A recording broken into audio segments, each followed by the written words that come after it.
समारंभाचे अध्यक्ष आपल्या सर्वांचे नेते आणि महाराष्ट्र मंत्रिमंडळातील ज्येष्ठ मंत्री माननीय आदरणीय छगनरावजी भुजबळ साहेब,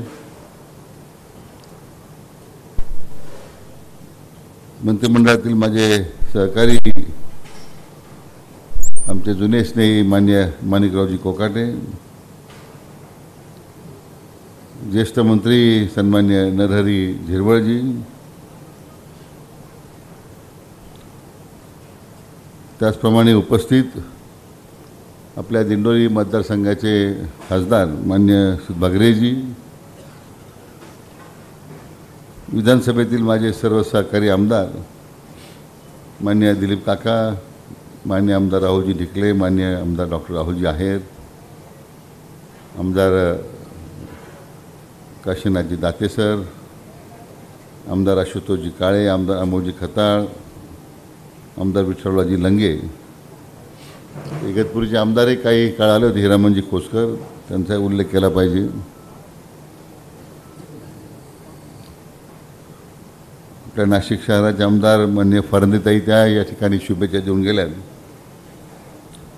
त्याचबरोबर भारतीय जनता पक्षाचे आमच्या जिल्ह्याचे अध्यक्ष मान्य सुनीलजी बछाव, पक्षाचे आमचे प्रदेश पदाधिकारी ज्येष्ठ नेते लक्ष्मणरावजी सावजी, राष्ट्रवादी काँग्रेस जिल्ह्याचे अध्यक्ष विष्णुपंतजी महेशधुनी, शिवसेनेचे जिल्हा प्रमुख भाऊराव दामडे, मान्य सुधाकररावजी बडगुजर, नितीनजी ठाकरे,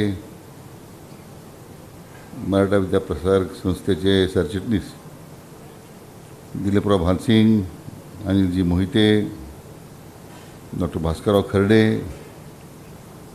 आपल्या विभागाचे मुख्य अभियंता मान्य मिसाळ साहेब, अधीक्षक अभियंता मान्य बाळासाहेब शेटे, अधीक्षक अभियंता मान्य राजेशजी गोवर्धने, मंत्रालयातील उपसचिव मान्य प्रवीणजी कोले, या कार्यालयामध्ये सध्या कार्यरत असणारे कार्यकारी अभियंता गणेशजी हार्दे, सोनाल रहाणे, नाशिक पाटबंधारे विभागाचे कार्यकारी अभियंता आणि उपस्थित सर्व आलेले या कार्यक्रमाच्या निमित्तानं सर्व पदाधिकारी, सर्व शेतकरी बांधव, सर्व आमच्या जलसंपदा खात्याचे अधिकारी कर्मचारी, उपस्थित बंधू भगिनी आणि पत्रकार मित्रांनो, आज आपल्या सर्वांच्या सातत्याने चर्चेत असणारं कोकण गोदावरी नदीजोड प्रकल्पाच्या कामासंदर्भात आज प्रत्यक्ष आपल्या उत्तर महाराष्ट्र आणि मराठवाड्यासाठी वरदान ठरणाऱ्या या प्रकल्पाचं कार्यालयाचं उद्घाटन आज या ठिकाणी संपन्न झालं आहे. मी या निमित्तानं माननीय भुजबळ साहेब, माननीय कोकाटे साहेब, माननीय झिरवळ साहेब, माननीय भगरे साहेब आणि सर्व माझ्या विधानसभेतील सहकारी आमदारांचं आणि आपल्या सर्व उपस्थितांचं मी मनपूर्वक जलसंपदा खात्याच्या वतीने स्वागत करतो, आपल्याला धन्यवाद देतो. गेले अनेक दिवस आपल्या राज्याचे लोकप्रिय मुख्यमंत्री माननीय देवेंद्रजी फडणवीस साहेब यांच्या पुढाकारानं महाराष्ट्र दुष्काळमुक्त करण्याचा त्यांचा जो संकल्प होता, त्यासाठी अनेक प्रकल्प या राज्यामध्ये त्यांनी सुरू केले. सातत्यानं आमच्या जलसंपदा खात्याचा आढावा घेताना कोणते प्रकल्प 2 वर्षात पूर्ण होतील, कोणते प्रकल्प 3 वर्षात पूर्ण होतील, अधिकाधिक प्रकल्प लवकर पूर्ण करून त्या भागातील शेतकऱ्यांना, शेती जीवनावर अवलंबून असणाऱ्या सर्व घटकांना, उद्योग असेल, व्यवसाय असेल, त्या सगळ्या लोकांना त्याचा लाभ कसा देता येईल या दृष्टीने त्यांची सातत्यानं त्या ठिकाणी त्यांच्या आढावा घेत असतात. आणि त्याच्यामध्ये आपला हा जो आजचा प्रकल्प आहे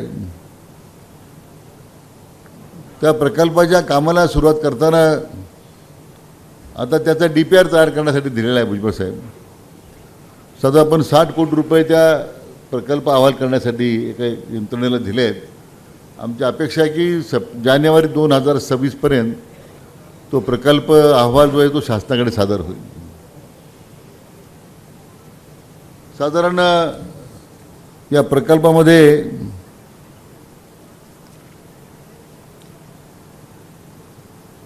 1,00,000 हेक्टर क्षेत्र साधारण त्यासाठी सिंचनाखाली येणार आहे आणि 75,000 कोटी रुपये खर्च आहे.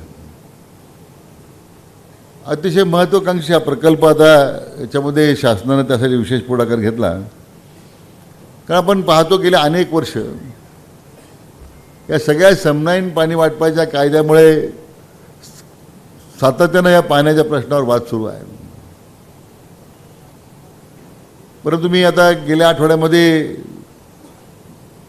जायकवाडी धरणाच्या जलाशयाच्या पाणी पूजनासाठी गेलो होतो. मागच्या 50 वर्षामध्ये मला वाटतं हे धरण फक्त 14 वेळा भरलं आणि हे आज ह्या वर्षी तर विक्रम झाला की कधी नव्हे ऑगस्ट, सप्टेंबर किंवा ऑक्टोबरला भरणारं धरण हे 30 जुलैपर्यंत भरून वाहू लागलं. कारण ती निसर्गाची जी किमया आहे. मग मी त्या ठिकाणी जायकवाडीला क्षेत्रातील सर आमदार महोदय होते, कार्यकर्ते होते, त्यांना मी हे सांगितलं की कायद्याने प्रश्न सुटत नाही. निसर्गाची किमया झाली तर पाणी खाली येणारच आहे.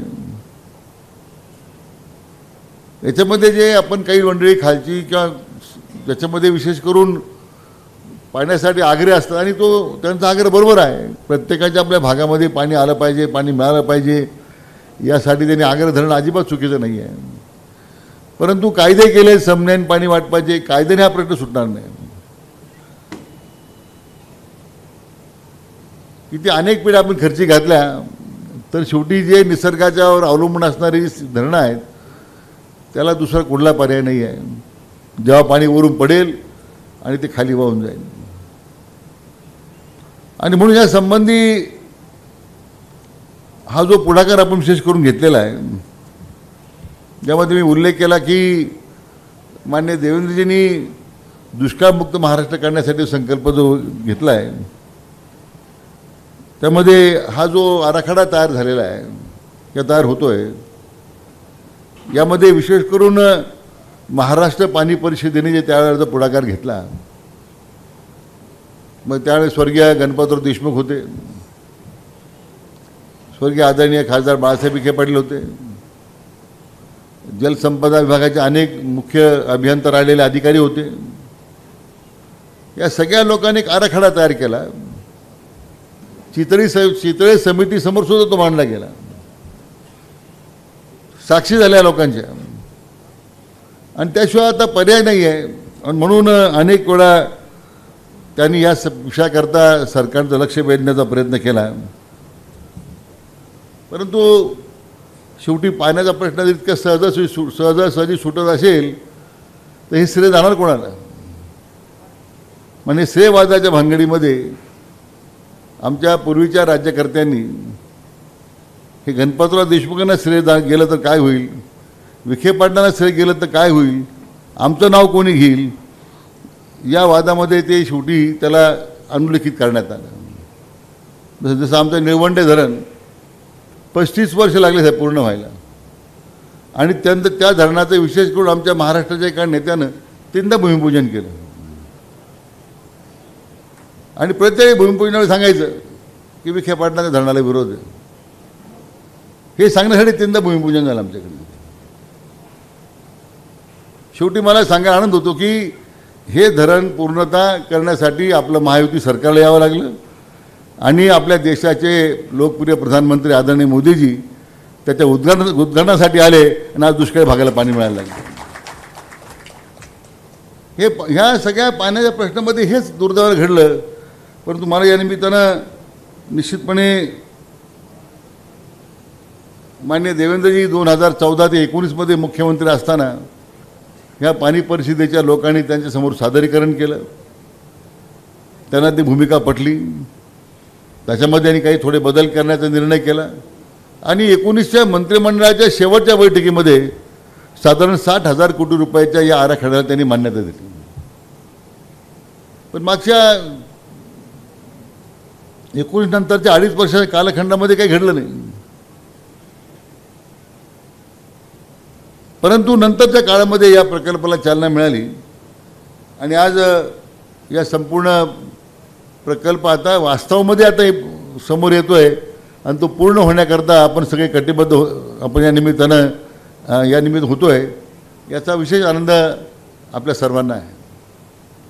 नदीजोड प्रकल्पाची खरी संकल्पना त्यावेळी आपल्या देशाचे प्रधानमंत्री सध्या अटल बिहारी वाजपेयी यांनी त्या संकल्पना मांडली आणि त्यानंतर मात्र पहिल्यांदा आपल्या देशाचे प्रधानमंत्री आदरणीय नरेंद्र मोदीजींनी या नदीजोड प्रकल्पामध्ये विशेष लक्ष त्यामध्ये घातलं आणि देशातला पहिला प्रकल्प आता मध्य प्रदेशमध्ये केन बेतवा येथे हा प्रकल्प सुरू होतोय.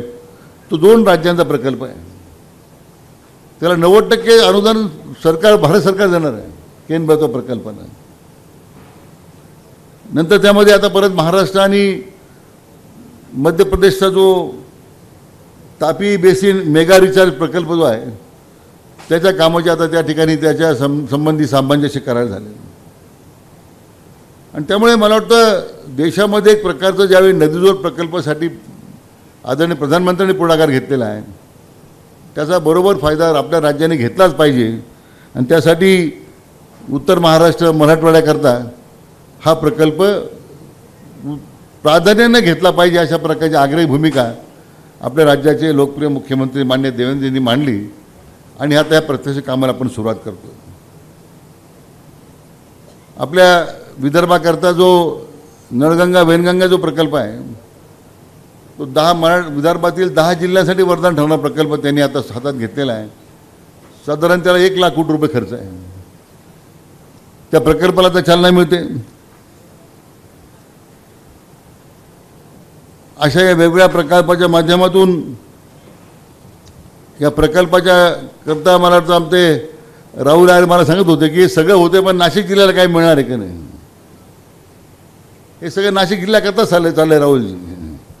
आणि नाशिक जिल्ह्यातून काय उरलं तर आमच्याकडे येणार आहे अशी स्थिती आहे. आणि म्हणून हे जे प्रकल्प या ठिकाणी होत आहेत मी मुद्दाम आपल्याला वाचून दाखवतोय. मी काय फार मोठं भाषण करणार नाही.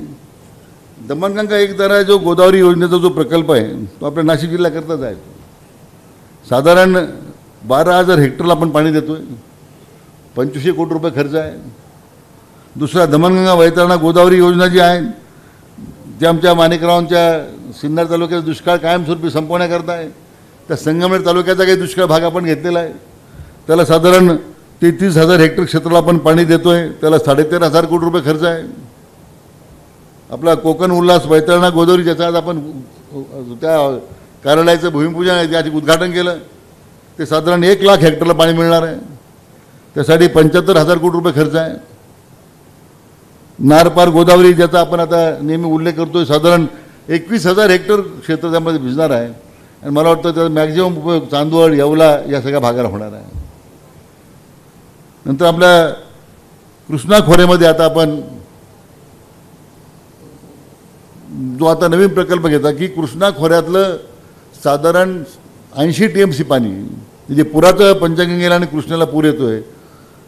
आलमट्टीसाठी जो सातत्याने आपण चर्चा ऐकतो त्याची आता उद्या आमची केंद्रीय जलशक्ती मंत्रालयासमोर सर्वपक्षीय बैठक आहे.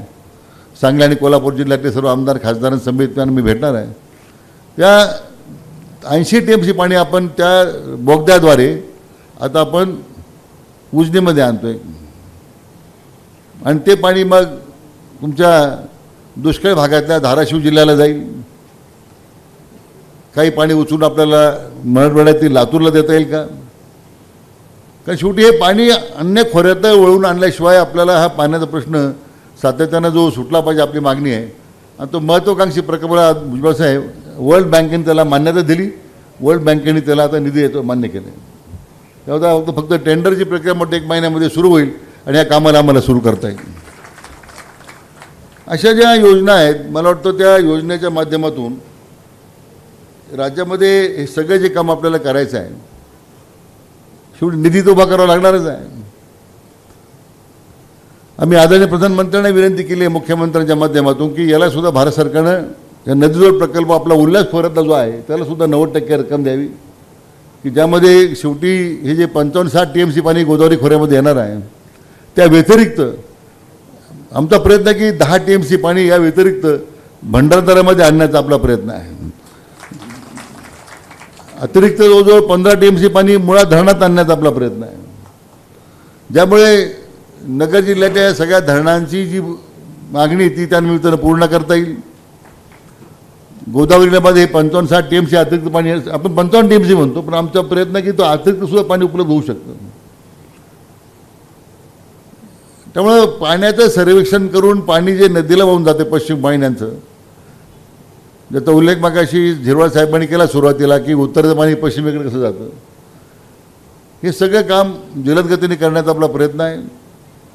त्यांनी जो उल्लेख केला धरणातला गाळ वाढल्यामुळं आता आपण एक मोठं धोरण आपण राज्यामध्ये घेतो, बहुतेक पुढच्या मंत्रिमंडळापुढे येईल की राज्यातले सगळे जे धरणं आहेत, उदाहरणार्थ उजनी धरणामध्ये साधारण गाळ मिश्रित वाळू भुजबळ साहेब 20 TMC जवळजवळ इतका प्रचंड गाळ आणि वाळू आहे.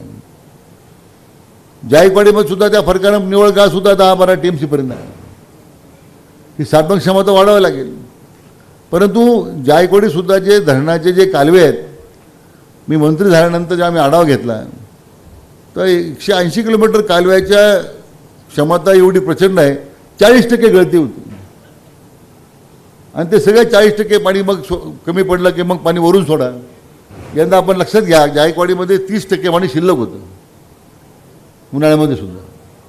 आज आपण ते सगळं लाईनिंग आता ह्यावर्षी जो 800 कोटी रुपये साधारण खर्च आहे, आपण त्या गोदावरी डाव्या कालव्याचं लाईनिंग पूर्ण करतोय. निळवंड्यासुद्धा जवळजवळ 30,000 हेक्टर क्षेत्राला सुरू झालं धरण माणिकराव, हे आता 64,000 हेक्टरला गेले पाणी वाढल्यामुळे, मागणी वाढल्यामुळे. ते सुद्धा आपण 100% लाईनिंग करून निळवंड्याच्या सगळ्या चाऱ्यांचं साधारण 1200 कोटी रुपये खर्च आहे. पुढच्या 2 वर्षामध्ये 100% आपण PDN करतोय, पाईप करतोय. म्हणजे तुमची जी मागणी आहे की त्याला आपण त्या भागातल्या लोकांना निश्चितपणे पाणी मिळेल, त्यात काही संधी नाही आहे. आम्ही त्या कामाला सुरुवात केलेली आहे. गोदावरी कालव्याचं काम सुरू आहे, त्याच्या नूतनीकरणाचं काम सुरू आहे. भुजबळ साहेबांनी ज्या अपेक्षा व्यक्त केलेल्या आहेत त्या सगळ्या मी साहेब आता वॉर फुटिंगवर घेतलेलं. आपलं माननीय मी म्हटल्याप्रमाणे मुख्यमंत्री महोदयांचा आग्रहच आहे की वेळेत योजना पूर्ण झाल्या पाहिजे. दुष्काळमुक्त महाराष्ट्रासाठी जो आमचा शेतकरी पिचलेला आहे, कर्जबाजारी झालेला आहे, त्याला आपण या निमित्तानं काहीतरी मदत करू शकलो पाहिजे. या दृष्टीने त्यांची आग्रही भूमिका आहे. मला वाटतं या सगळ्या प्रयत्नातून निश्चितपणे आता जे कार्यालय आहे हे आमच्या या प्रकल्पाकरता कोकण गोदावरी नदीजोड प्रकल्पासाठी चालना देईल. सर्व नाशिक जिल्ह्याची मंडळी आणि शेवटी आपण एकाच मला वाटतं आपण ठिकाणी एकाच भागात आहोत.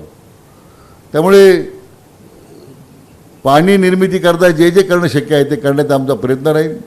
आपल्या सगळ्यांचं सहकार्य या निमित्तानं निश्चितपणे आम्हाला मिळेल अशा प्रकारची आपल्या सर्वांकडून अशी प्रकारची अपेक्षा बाळगतो. तशा प्रकारची विनंती करतो आपल्या सगळ्यांना. आणि आज या कार्यक्रमासाठी माननीय भुजबळ साहेब आलात, माननीय झिरवाळ साहेब आलात, माननीय माणिकराव कोकाटे साहेब आलेत, इतर सर्व आमचे खासदार महोदय, आमदार महोदय उपस्थित झालेत. आपण सर्व आलात, आपल्या सर्वांना मनापासून धन्यवाद देतो आणि थांबतो. जय हिंद, जय महाराष्ट्र.